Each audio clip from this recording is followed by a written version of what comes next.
worked non-union jobs where they followed SAG rules, like voluntarily. Hi, I'm Alex DeLerma, and this is the Cinema Gym. If these videos are helping you and you want to see some more, please like, subscribe, comment. Let's keep this thing going. You're back in the well, you're not really in the Cinema Gym studio. You're in the Cinema Gym podcast now. It's been years since I've seen you live. I see you like every week practically. We're coaching, but it's all virtual. Yes. And you are something. You're so busy.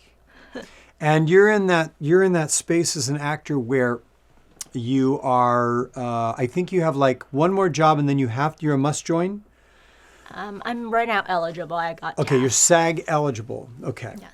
Right. So that means you're still able to audition for and to work in non-union gigs. And you do a lot of non-union stuff. Absolutely. And so I just wanted to have a conversation about that because there are some people who feel that can be a negative thing. There's other people on principle or that you're going to be taken advantage of. I think there's some myths and some truth. And there's kind of a lot of stuff floating around there.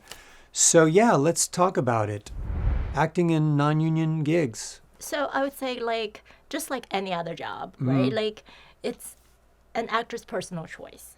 Yeah. Obviously, if you are SAG, you have union rules. So Right, I am right. not recommending anybody violate those rules. Right. But if you're able to work non-union and you're offered a job, just if you're offered any job, do your due diligence, right?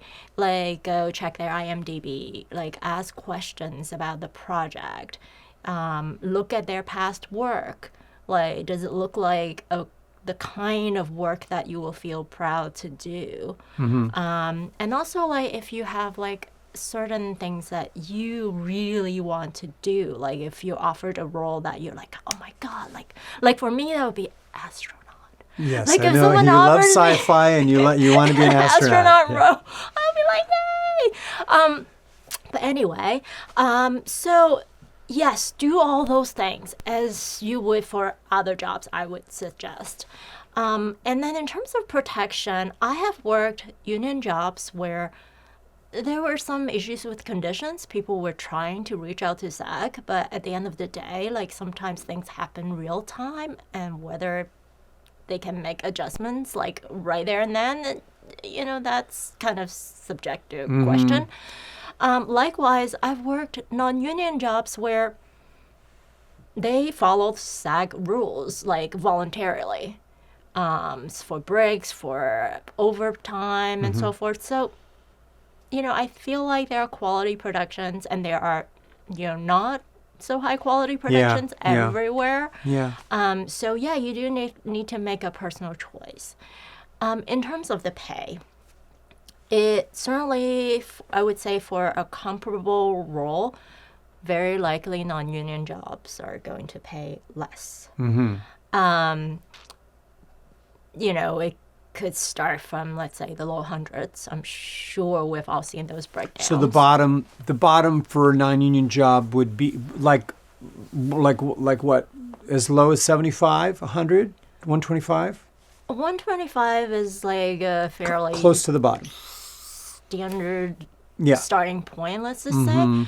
However, I've seen recently where productions have started saying, well, if you're only on set for 4 hours versus 6 versus 8 versus 10, 12, they're starting to differentiate that and cutting it based on how many hours. And so again, I think it goes back to actors, you need to make your own decision, because if you have to book out, and generally I would suggest you do book out for the day regardless of how many So book out with your hours. agent.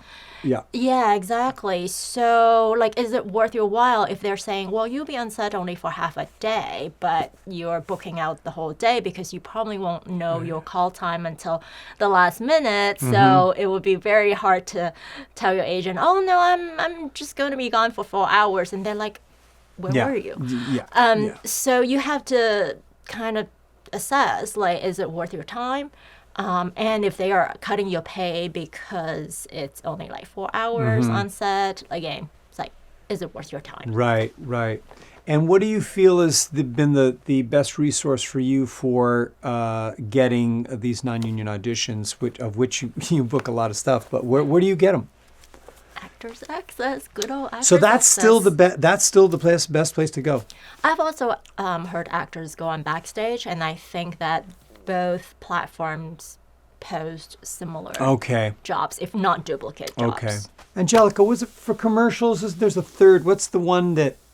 Casting networks. Yeah. Yeah. Casting networks. You do a lot of vertical, like that's a new thing, or newer thing, is, right? These vertical indeed. dramas. They seem to be like really doing well, and they're popular. Are they passing that on to? And it's all non-union, right? There have been talks for certain production companies to potentially discuss. But like, so turning- far, it's okay. Correct. Are they staying in that same range, like 125 to 200, or are they compensating? Again, you have a range. Okay, There are some that same. are a little more elevated in terms of pay, and that's awesome for Yeah. actors. And then there are some, that are, still in the same range for, the smaller roles. They do get, progressively higher. Right. For, the lead. Right. And so forth. Right, So. right. Before we wrap this up, is there anything else related to just the non-union topic that you wanted to comment on? I would just say I want to caveat the pay that we discussed. I'm really talking theatrical. So like Yeah. non-union commercial, that's a whole different thing. It's a different thing with non-union. And generally pays better. Yeah, not as well as the union commercials, of which there are much fewer now. Correct. But they pay substantially better than the non-union theatrical auditions. Do you get any flack or pushback from? Are you with an agent right now, or in between? I have theatrical / commercial for Texas. I have commercial here, so I'm in between in terms of theatrical.